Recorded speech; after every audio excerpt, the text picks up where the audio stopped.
the candle-lit darkness of Good Friday worship 5 years ago, a few new folks showed up for that worship service for Good Friday. Those guests included two men, a couple, who decided to come and finally check out this new church in their neighborhood because they'd received one of our postcards and knew that we were open and affirming. I mean, honestly, I was just so thrilled that someone had actually come after getting a cold call mailing from us. Well, that couple was Greg and Parker, and the rest is history.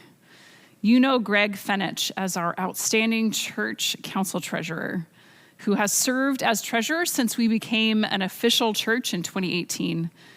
Greg has also brought such innovation and a heart for reaching those on the fringes in how we do ministry here at Salt House.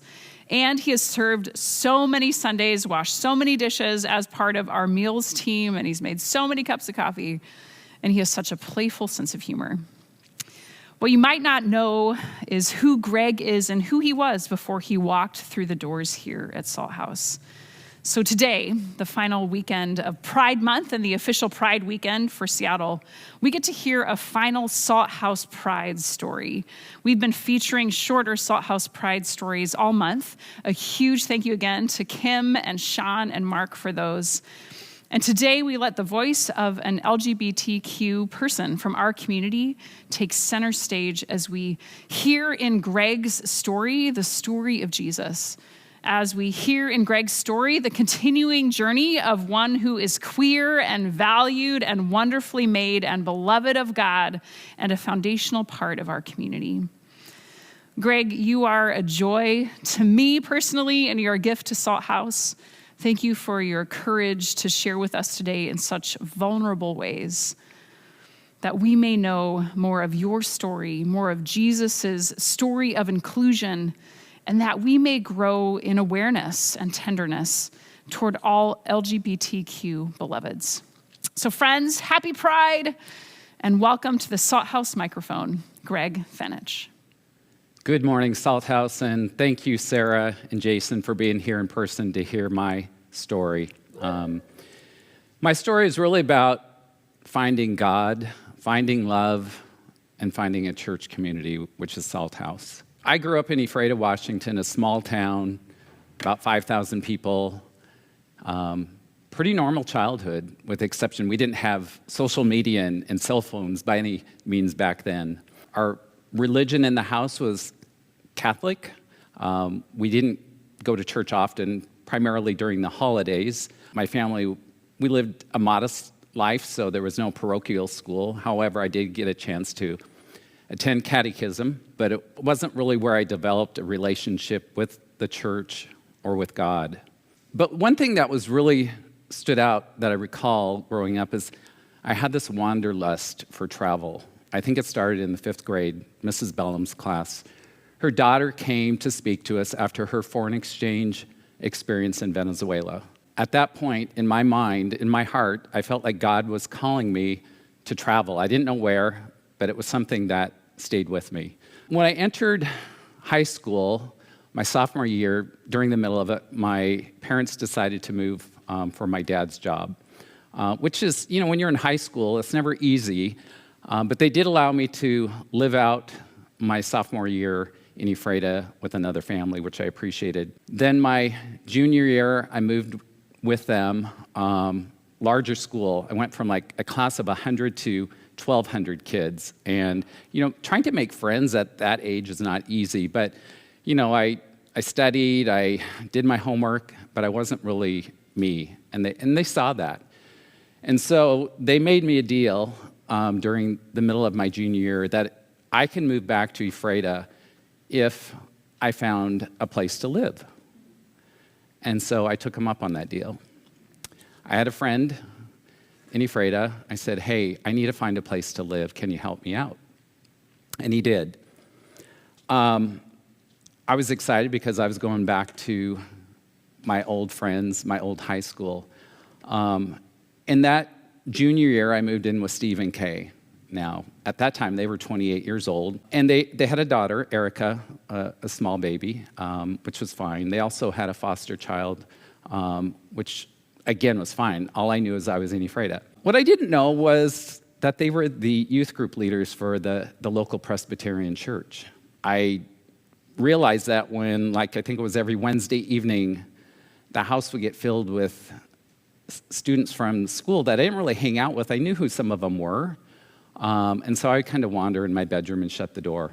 That was a weekly thing, and probably, I would say, over a month, they invited me to, hey, you're welcome to join. So I started going to kind of the youth group night, which included some Bible study, and I would kind of sit and listen and observe, and got to know the people, and I didn't think much of it other than, hey, they seem like great people. And then that summer of 1979, they invited me to go, or actually come over here. I think it was some type of Christian music festival.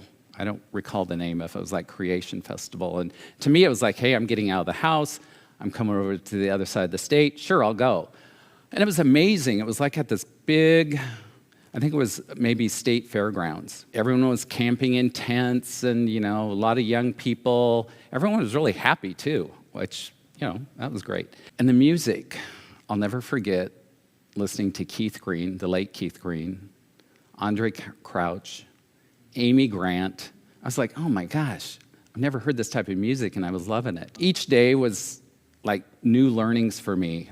And as these type of festivals happen, I think on the third day, I can't remember who was preaching, but there was a call out to those of us attending to accept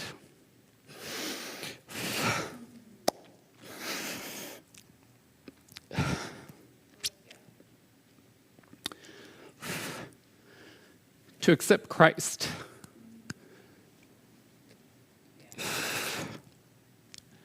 as my Savior.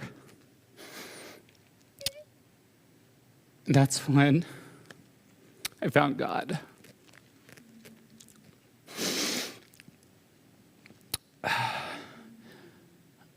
And I picked up a lot of things along when I was there. One, the pendant I wear today with a Christ head with its crowns. The other thing was I was a big runner, both in track and cross country. And there was a shirt I bought and cherished with Isaiah 40:31. But they that wait upon the Lord shall renew their strength. They shall mount up with wings as eagles. They shall run and not be weary. And they shall walk and not faint. I wore it proudly. At school, to practice, I was a changed person. Actually, I remember seeing my parents after that festival. And I went up and gave them a hug, like a bear hug, and said, I love you. And I realized I don't think I ever hugged my dad before in that way at that age. And it was great because I think he was kind of shocked, but pleased. And after that, it was almost like normal. And I could see I changed. And I believe they saw that change too. But little did I know that T-shirt I wore and about being weary, how that would catch up with me. Of course, at that age in high school, your friends are dating, and I didn't really have an interest in girls or dating at the time. For the most part, I was interested in being a foreign exchange student. And I didn't even plan to go to college. I was so determined to be a foreign exchange student. And of course, being a Christian and praying after my junior year, I thought, hey, God, I have this desire. Why is it not happening?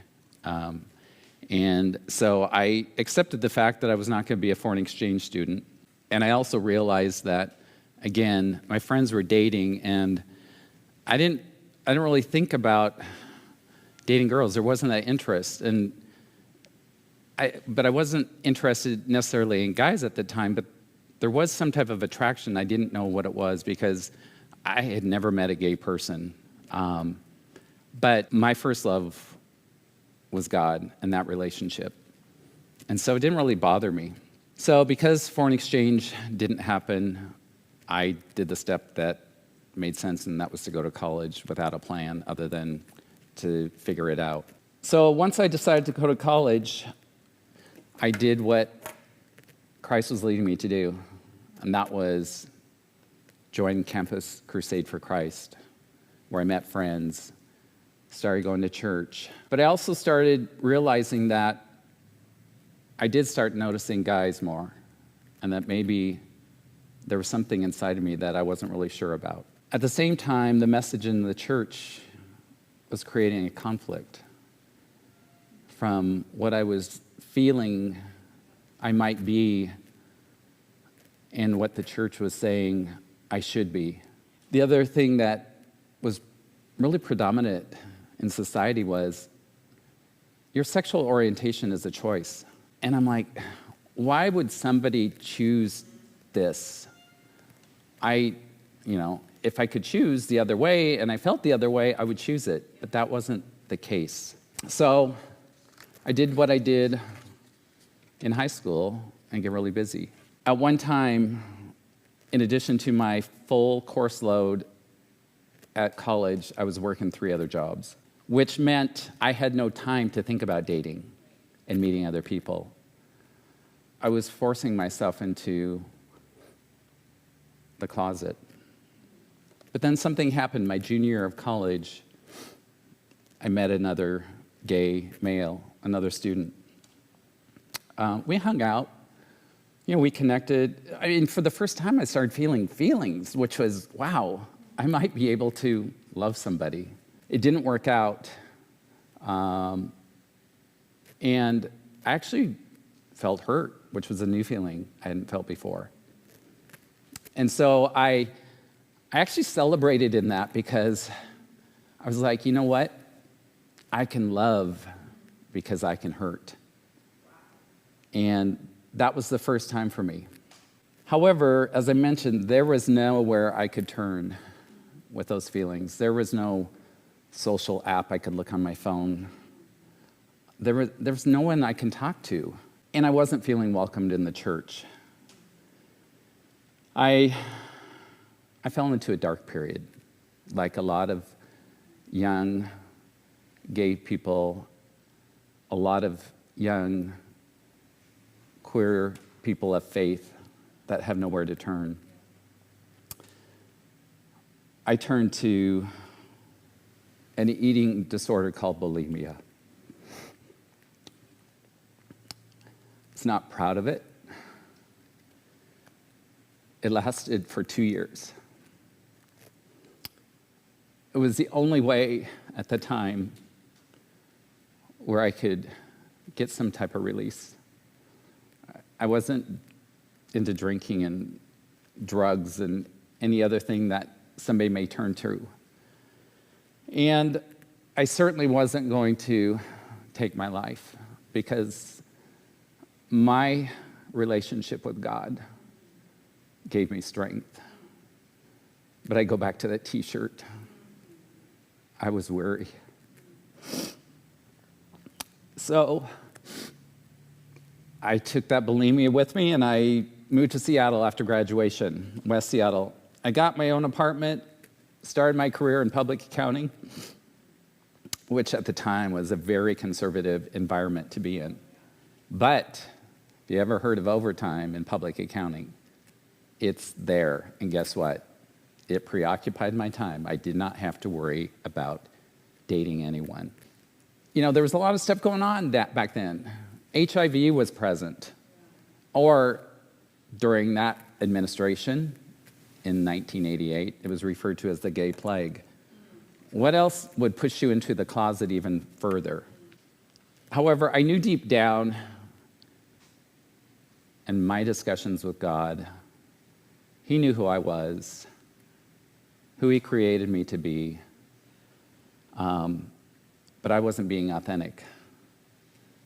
I wasn't being authentic at work, at church,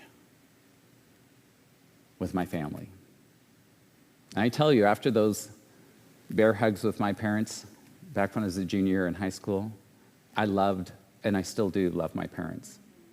But it was eating me up inside that they didn't know who I really was. I was living the closeted life. And I know when you think of closet, you think of maybe a big walk-in closet, plenty of space to go in, move around, maybe even sit down on a chair. This was not a walk-in closet.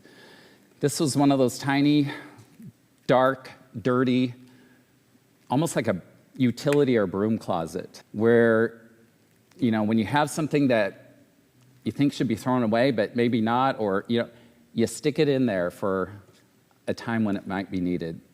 My closet was filled with different personas.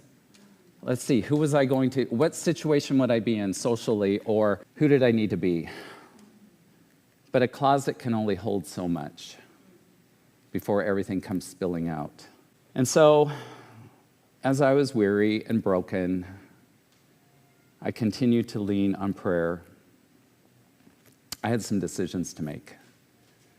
And this is when I had those decisions with God.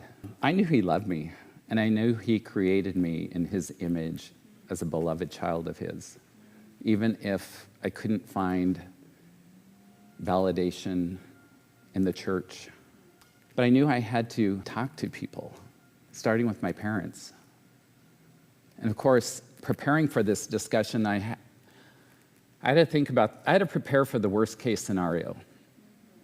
The worst case scenario is that I would be disowned, or at least shunned from the family. The friends that I did hang out with wouldn't want to hang out with me. I had to be ready to start over. In that discussion with God, I think I even said the words, God, I know you don't make junk. And I am not junk. I'm just not being authentic. So putting my trust in Him was the right thing to do, and I felt stronger than the hate that was on the outside. And my church became basically my daily discussions and devotions with God. So I made that call. I made that call to my parents in 1988. And as you can imagine, it was emotional, more on my side, to get the words out when they said, hey, what's wrong? They heard something in my voice. And I had to say, I'm gay. And I didn't know what to expect. Were they going to hang up? They didn't.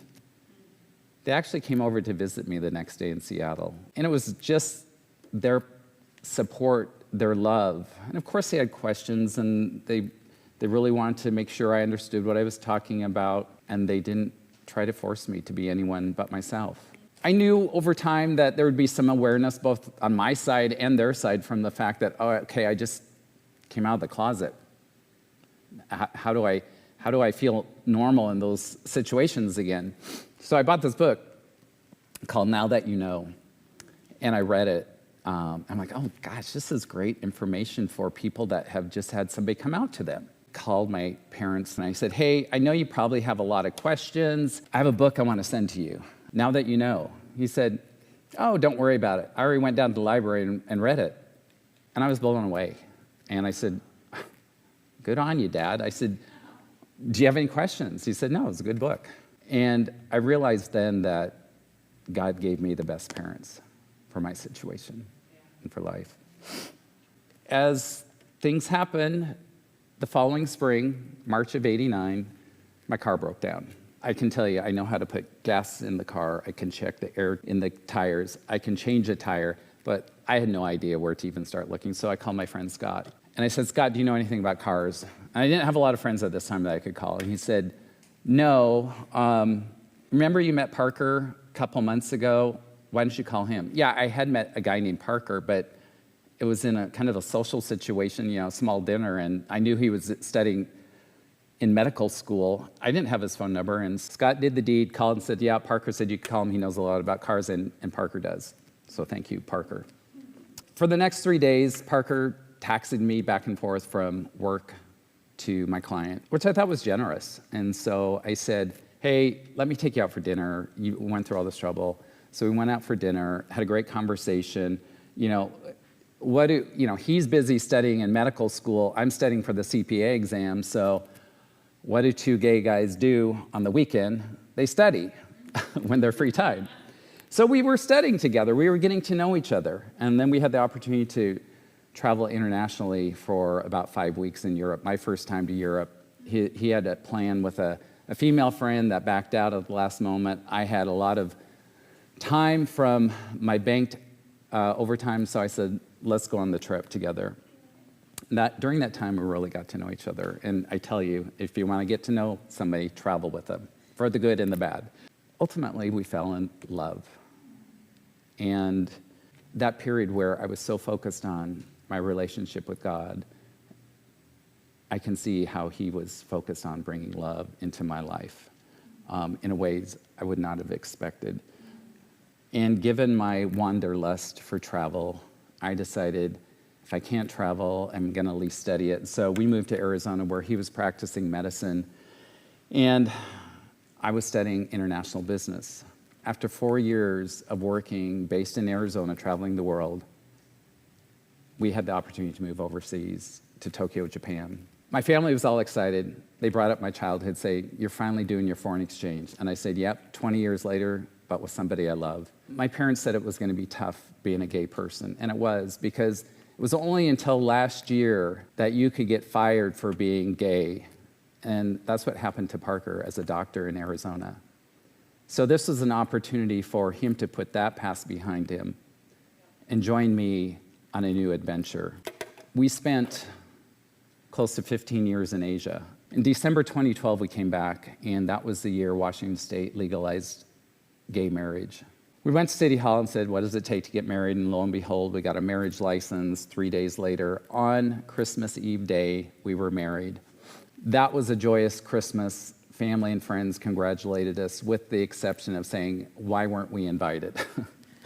I said, we weren't planning it. I can see how God was listening to me all along.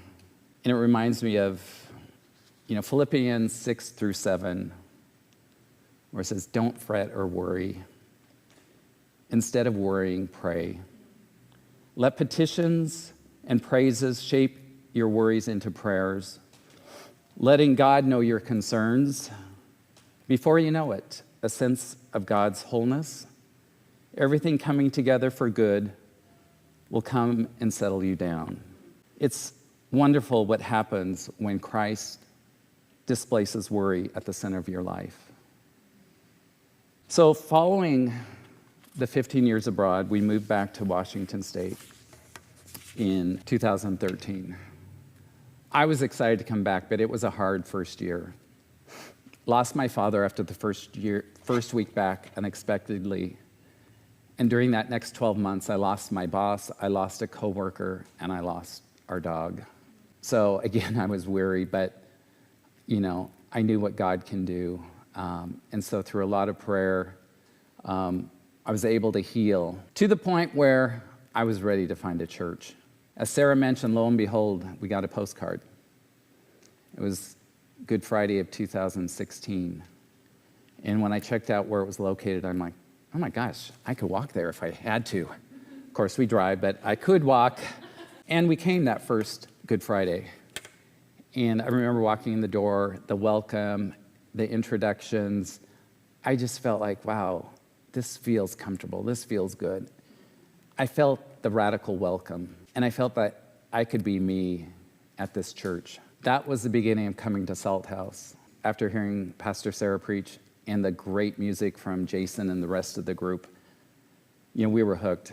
And Parker and I had actually been planning our formal wedding for family and friends that we were reminded of constantly for that September. And after about a month, I think I elbowed Parker and I said, I'm going to ask Pastor Sarah to marry us. And she said, that's my job. That's what pastor marries her people.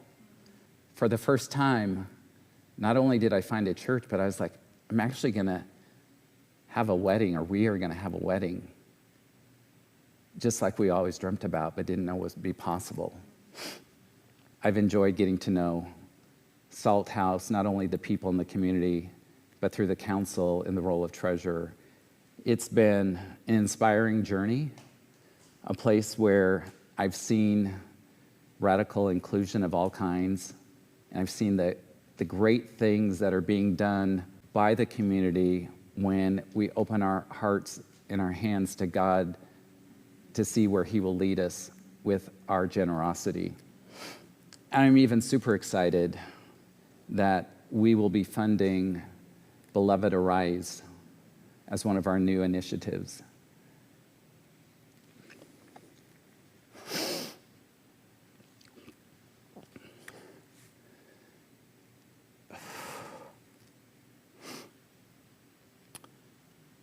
Because I want queer youth of faith to know that they can continue their walk with God. I was lucky I'm still here, but I don't know those that are out there that may not know that there is hope for them. There is a love of God. There is a love of Beloved Arise. So I'm forever grateful. And with that, I'm Greg. And this is my Salt House Pride story because there's more than enough room at God's table for everyone. Thank you.